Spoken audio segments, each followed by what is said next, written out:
बाबत प्रतिक्रिया दिली आहे। कुणाल कामरा माफी मागणार नाही, मी त्याला ओळखतो, कारण त्याचा आणि माझा डीएनए सारखाच आहे, तो झुकणार नाही। तुम्हाला त्याच्यावर कारवाई करायचीच असेल तर कायदेशीर मार्ग पत्करा, तो चुकला असेल तर त्याला अटक करून कायद्याच्या मार्गाने त्याच्यावर कारवाई करा, तो त्याची कायदेशीर लढाई लढेल असं राऊत म्हणाले।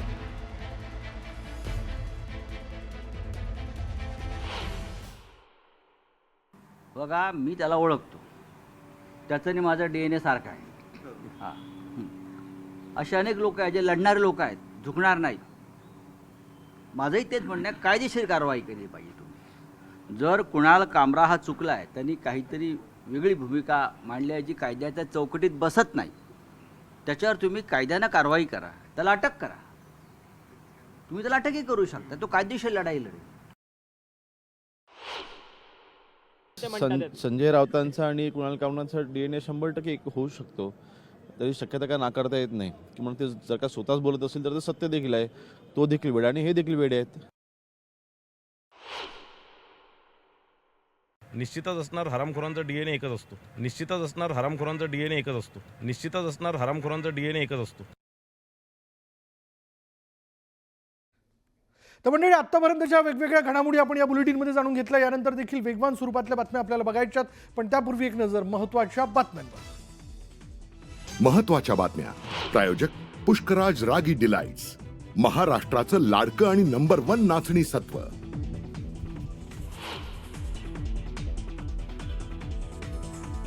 कोरटकरवर कोल्हापूर कोर्टाबाहेर 2 शिवप्रेमींकडून हल्ल्याचा प्रयत्न। सुनावणी संपल्यानंतर कोर्टाबाहेर आणला असता उदय लाड आणि जयदीप शेळकेकडून हल्ल्याचा प्रयत्न।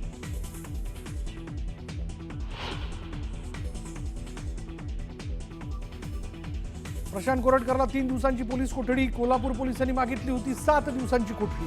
आक्षेपार्ह वक्तव्य प्रकरणी कोरटकर अडचणीत।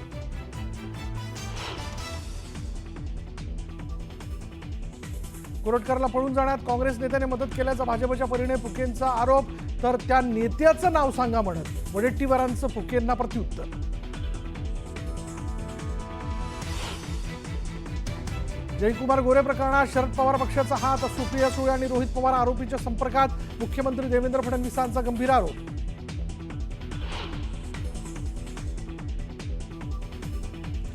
बीडच्या जिल्हा मध्यवर्ती कारागृहाबाहेर सतीश भोसले उर्फ खोक्याला व्हीआयपी ट्रीटमेंट दिल्याचा प्रकार समोर। या प्रकरणी 2 पोलीस कर्मचाऱ्यांचं तडकाफडकी निलंबन।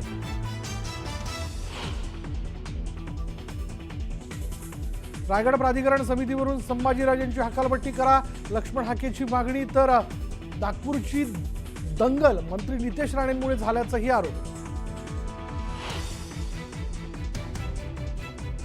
कुणाल कामरा माफी मागणार नाही, त्याचा आणि माझा डीएनए सारखा, खासदार संजय राऊतांचं वक्तव्य।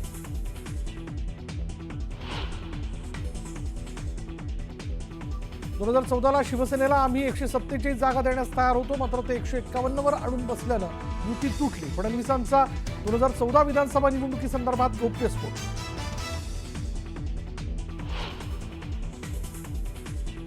मुख्यमंत्री त्यांचा आणि उपमुख्यमंत्री आमचा, हेही 2014ला ठरलं होतं, मात्र विधात्याच्या मनात काही वेगळंच होतं। मुख्यमंत्री मलाच बनवायचं होतं, जागा वाटपाचा दाखला देत फडणवीसांचा टोला।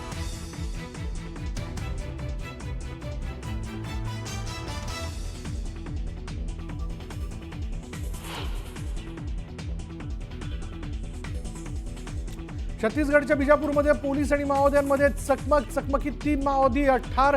बिजापूर आणि दंतेवाडा जिल्ह्याच्या सीमेवर कारवाई।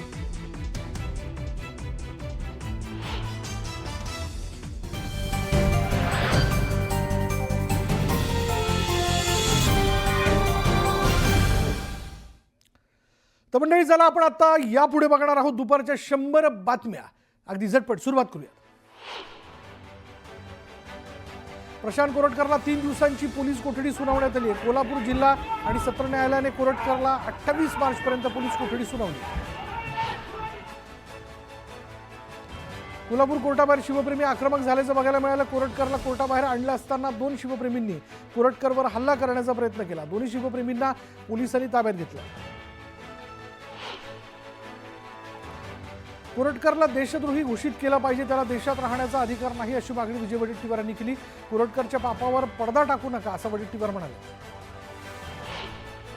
उशिरा का होईना कोरटकरला अटक झाली आहे. महापुरुषांवर आक्षेपार्ह वक्तव्य, लिखाण, सादरीकरण करण्यावर सरकारने गंभीर दखल घेतली. तसा कायदा करून गुन्हे दाखल केले जातील असं अमोल मिटकरी म्हणाले.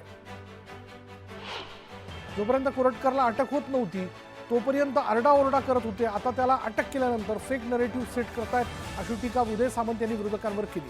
पोलिसांनी केलेली कारवाई योग्यच असल्याचं उदय सामंत म्हणाले. 2014 सालची शिवसेना भाजप युती तुटण्याची इन्साइड स्टोरी प्रथमच देवेंद्र फडणवीसांनी सांगितली. शिवसेनेला तेव्हा 147 जागा देण्यास आम्ही तयार होतो, मात्र उद्धव ठाकरे हे 151 जागांवर ठाम राहिले आणि युती तुटली असा गोप्यस्फोट त्यांनी केला. 2014च्या निवडणुकीच्या जागावाटपाचा दाखला देत फडणवीसांनी उद्धव ठाकरेंना टोला लगावलाय.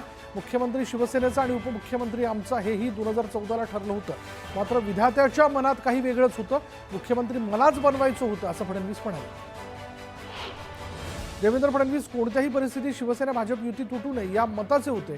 तेव्हा युती संदर्भात त्यांची भूमिका सकारात्मक होती, तरी भाजपचा वरून कार्यक्रम आला आणि त्यावरून युती तुटली असं म्हणत संजय राऊत यांनी पुन्हा एकदा फडणवीसांची बाजू घेतल्यानं राजकीय वर्तुळात अनेकांच्या भुवया उंचावल्या.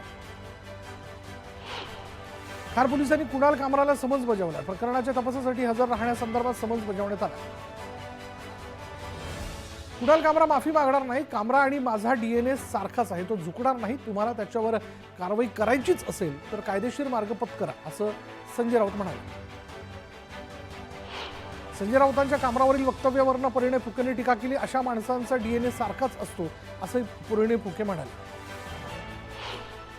संजय राऊत आणि कुणाल कामराचा DNA सारखा असल्याचा दावा संजय राऊतांनी केला. हे बरोबरच आहे, कारण राऊत पण वेडे आहेत आणि कामरा पण वेडा आहे असा टोला योगेश कदमांनी लगावला. खार इथल्या युनिकॉन्टिनेंटल हॉटेलमधील हॅबिटॅट स्टुडिओमध्ये शिवसेनेच्या कार्यकर्त्यांनी तोडफोड केली. या प्रकरणानंतर स्टुडिओ तात्पुरता बंद करण्याचा निर्णय घेण्यात आला. याबाबत हॅबिटॅट स्टुडिओने याबाबत इंस्टाग्रामवर पोस्ट करून याबद्दलची माहिती दिली. उपमुख्यमंत्री एकनाथ शिंदेबद्दल कुणाल कामरानं केलेल्या आक्षेपार्ह वक्तव्यामुळे शिवसैनिक आक्रमक झालेत. सांगलीत कामराविरोधात आंदोलन करत कामराच्या प्रतिकात्मक पुतळ्याला जोडे मारून निषेध व्यक्त करण्यात आला. नागपुरात संचारबंदी उठवली असती तरी नागपूर पोलीस प्रशासनाकडून संवेदनशील भागात कडेकोट पोलीस बंदोबस्त ठेवण्यात आलाय. खबरदारी म्हणून पोलीस तैनात करण्यात आले.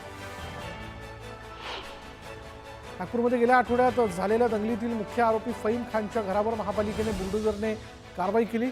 कारवाई सुरू असताना फहीमच्या आईने उच्च न्यायालयात धाव घेतली. न्यायालयाने तातडीने सुनावणी घेत तीव्र नाराजी व्यक्त करताना ही कारवाई पक्षपाती आणि लक्ष्य करण्याच्या उद्देशाने केल्याचं प्राथमिक निरीक्षण नोंदवलं.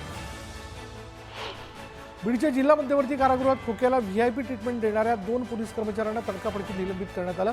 विनोद सुरवसे आणि कैलास खटाणी या 2 कर्मचाऱ्यांवर कारवाई करण्यात आली. महादेव मुंडे हत्या प्रकरणातील तपास अधिकारी पुन्हा एकदा बदलण्यात आले. सहाय्यक पोलीस अधीक्षक कमलेश मीना आता हत्या प्रकरणाचा तपास करणार आहेत. 16 महिन्यांच्या कालावधीत आतापर्यंत तब्बल 8 तपास अधिकारी बदलण्यात आले. सतीश भोसले उर्फ खोक्याला जेलमध्ये VIP ट्रीटमेंट मिळत असल्याचा व्हिडिओ समोर आलाय. जेलच्या आवारातच खोक्याच्या भेटीसाठी कार्यकर्त्यांची गर्दी पाहायला मिळते. सोशल मीडियावर व्हिडिओ व्हायरल करण्यात आला.